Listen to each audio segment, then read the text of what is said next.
मैंने कहा मियाँ साहब मैनू क्यों कढ़िया सी तुसीं मैनू क्यों कढ़िया सी। मियाँ साहब ने जब थोड़ा सा नहीं इदा गल इस तरह नहीं सी तो उनमें से तो क्या बात थी पार्टी से नहीं, फिर उन्होंने क्या जवाब दिया? यही कि नहीं मैं तो कोई नहीं कढ़िया। सुने ना फौरन बाद उन वजीरों में साद रफीक ने परवेज रशीद भी कहता है इन्होंने फौरन कहा मियाँ साहब कढ़िया तुसी सी। 2014 के धरने के बारे में आप कहते हैं कि इमरान खान ने मुझसे कहा कि चीफ जस्टिस तसद्दुक़ जिलानी चला जाएगा, इसके बाद नासिर मुल्क आ जाएगा, नासिर मुल्क की असम्बलियाँ तोड़ेगा, इसके बाद इलेक्शन 90 दिन में हो जाएंगे, हुकूमत सुप्रीम कोर्ट के पास हो जाएगी, हम इलेक्शन जीत जाएंगे। जी बिल्कुल कहा। मुझे उन्होंने कहा कि नहीं आप ये जो नवाज शरीफ तो वो कहते हैं हम जाएंगे अस्तीफ़ा लेके आ जाएंगे। मैंने कहा मैं खान साहब नवाज शरीफ ने पहले भी इनकार किया था परवेज़ मुशर्रफ वाले वक्त पे। उन्होंने कहा पिस्तौल निकाल लिया था जनरल साहब, लेकिन नवाज शरीफ ने कहा फिर तुसी गोली मारो। मैंने कहा वो नहीं माने। अच्छा मुझे एक बात बताएं सर कि कभी ये मामला भी ज़ेर बहस आया कि सुप्रीम कोर्ट के जज नवाज शरीफ के पास जाएंगे, उससे इस्तीफ़ा लिखवा लेंगे? ये तो मुझे कहा खुद खान साहब ने बताया। ये भी उन्होंने बताया कि ये तसद्दुक़ जिलानी चला जाए तो उसके बाद ये आ जाएंगे। जैसे ये अमीरुल मुल्क साहब कौन थे जो बाद में हमारे एक्टिंग वज़ीर आज़म भी बने। नहीं सर ये कहना कि सुप्रीम कोर्ट के जजेस नवाज शरीफ के पास जाएंगे उससे इस्तीफ़ा लिखवा लेंगे? वो नहीं जाएंगे, जनरल खुद जाएंगे। अच्छा मुझे एक बात बताएं कि ये lieutenant general retired Tariq Khan पर आपने इल्ज़ाम लगाया कि नवाज शरीफ के ख़िलाफ़ जो 2014 का धरना है उसकी मनसूबाबंदी में वो शख्स शामिल था।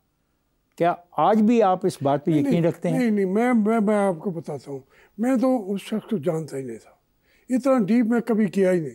मेरे सामने 2-3 लोग थे, एक पाशा जनरल पाशा और एक जनरल ज़हीरुल इस्लाम। ये इनकी प्लानिंग थी। बाद में ये बाद में एक ग्रुप के तौर पर तारिक साहब का भी नाम आता रहा तो मुझसे पूछा गया कि उनका नाम भी, मैंने कहा उनका नाम भी आया है, लेकिन मैं बहुत मालूमात नहीं रखता था। उन्होंने मेरे ख़िलाफ़ जब बात की फिर मैंने उन्हें कहा कि ख़बरदार मेरे बारे में बात करोगे तो फिर मैं तुम्हें वहाँ डेरा इस्माइल खान से पार छोड़ के आऊँगा। ख्वाजा साहब मैं जा रहा हूँ ब्रेक पर, जाइएगा नहीं, हमारे साथ रहिएगा। वेलकम है ख्वाजा, गुफ्तगू हो रही है जावेद हाशमी साहब से और अब चलते हैं इस सिलसिले को फिर एक दफ़ा दोबारा शुरू करते हैं। क्या राहील शरीफ ने आपको इस बात का यकीन दिलाया था कि अगर 4 हलके खोल दिए जाएं तो इक़्तिदार आपके हवाले कर दिया जाएगा?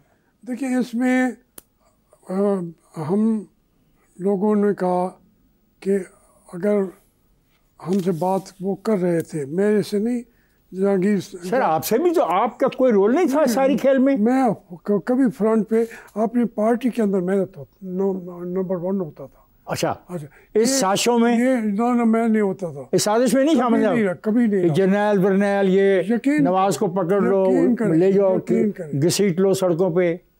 बिल्कुल नहीं। अच्छा चले, इसमें ये मैं नाम बता देता हूँ। जहांगीर तरीन साहब थे, असद उमर साहब थे, अलवी साहब थे।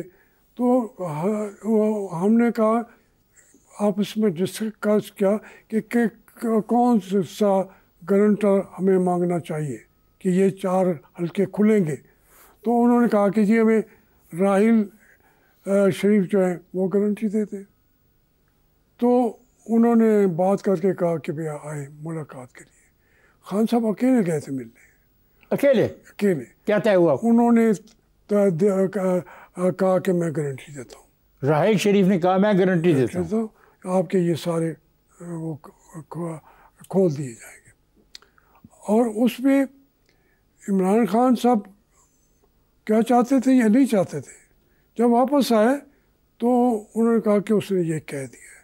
तो मैंने कहा खान साहब फिर हम असेंबली पे चढ़ाई क्यों करें, आप इसका ऐलान करें, विक्ट्री स्टैंड पे आ गए हैं, जो हमारे मुतालबे हैं, जो हम गारंटर चाहते थे वो मिल गया है। बात ये ज़हीरुल इस्लाम और जनरल शुजा और नहीं पाशा, इन सब लोगों ने बनाया।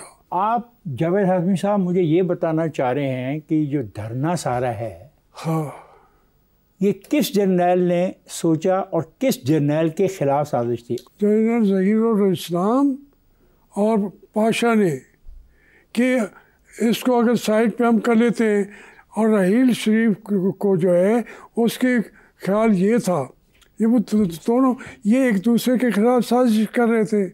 वो अपनी मर्ज़ी के जर्नैलों को प्रमोट करके अपनी नवाज शरीफ से एक्सटेंशन लेना चाहता था। अब छुपी बातें नहीं रह गई ये वो एक दूसरे के खिलाफ भी थे, और ये हमेशा होता है। मैं आज भी कहता हूँ कि मियाँ साहब के तर्ज़ सियासत में मशावरत की कमी थी। ये बात इमरान खान के बारे में भी कही जाती है कि वो मशावरत में यकीन नहीं रखता। ये बड़ी दोनों सियासी जमातों के सरबराह अगर मशावरत में यकीन नहीं रखेंगे तो जमहूरियत का क्या होगा? देखिए, मैंने दोनों के साथ काम किया है, दोनों के साथ, उसका खमियाजा दोनों भुगतते कि नहीं भुगते। नवाज शरीफ की सियासत भी आज रूबाज़ीवाल है, हालांकि हुकूमत उसके बेटी की है, उसके भाई की है, लेकिन नवाज शरीफ की सियासत रूबाज़ीवाल क्यों है? मुशावरत की कमी। इमरान खान को भी जब उनकी गवर्नमेंट आ गई थी तो उसके अंदर भी मुशावरत की कमी थी, जिसकी वजह से उसको आज ये दिन देखना पड़ा। सो इसका नुकसान जमहूरियत को होता है, वो अल्टीमेटली जमहूरियत को नुकसान होता है। क्या ये दुरुस्त है कि सिविल मिलिट्री ब्यूरोक्रेसी और फ्यूडल की ज़िंदगी सैकड़ों पर्दों के अंदर होती है? मुल्क के तमाम कवानीन उनकी माशी बदअमालियों की पर्दा पोशी करने के लिए बनाए जाते हैं। बिल्कुल 100%, इसमें कोई शक ही नहीं है, क्योंकि हमारे यहाँ जो है ये जैसे शुरू से कोई लीडर बनना चाहता है जिन घरों में फ्यूडल्स में, वो उसको उसी वक्त पालना शुरू कर देते हैं। आपको किसी ने पाला? मुझे तो रगड़े लगाए ना उन्होंने, मुझे पाला, मुझे वज़ीर तो बना दिया, और क्या बनाते मुझे तो वैसे। सच पूछें, मुझे ज़ियाउल हक ने कहा कि देखो तुम क्यों इस्तीफ़ा देते हो, थर्ड वर्ल्ड कंट्रीज़ में लीडरशिप हम देते हैं। ज़िंदगी की सबसे बड़ी गलती क्या है जब आप ये सब तज़किया कर रहे हो तो अपनी ज़ात का? एक तो गलती है जो मैं ज़ियाउल हक की कैबिनेट में शामिल हुआ। मैं 25-26 साल का था, लेकिन जब यहाँ तक पहुँचा हुआ था तो ना जाता, उसका रिग्रेट है, आज भी है, मुझे नहीं जाना चाहिए था। आज की इस प्रोग्राम का आखिरी सवाल, क्या आज भी आप ये कहते हैं कि Nawaz Sharif Pakistan is proud of you, और क्या आपके और नवाज शरीफ के दरमियान तल्लुकात ऐसे हैं कि वो फिर से कहें Javed Hashmi Nawaz Sharif is proud of you?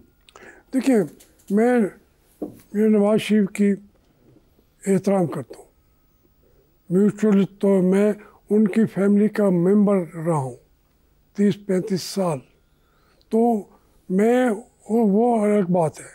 जो मुल्क की सियासत है, मैं कहता हूँ काश मुझे नवाज शरीफ ये कहने के लिए जवाज़ फराहम करते, वो वोट को वो ताकत दो, वोट को, ये तमाम चीज़ें उन्होंने उठाई थी, फिर उसके ऊपर डील करके वो लंदन ना जाते। सो आप नहीं कहेंगे? मैं कहना चाहूँ भी सही तो मेरे गले में ये अटक जाएगा लफ्ज़, कहना चाहता हूँ, नहीं कह सकता।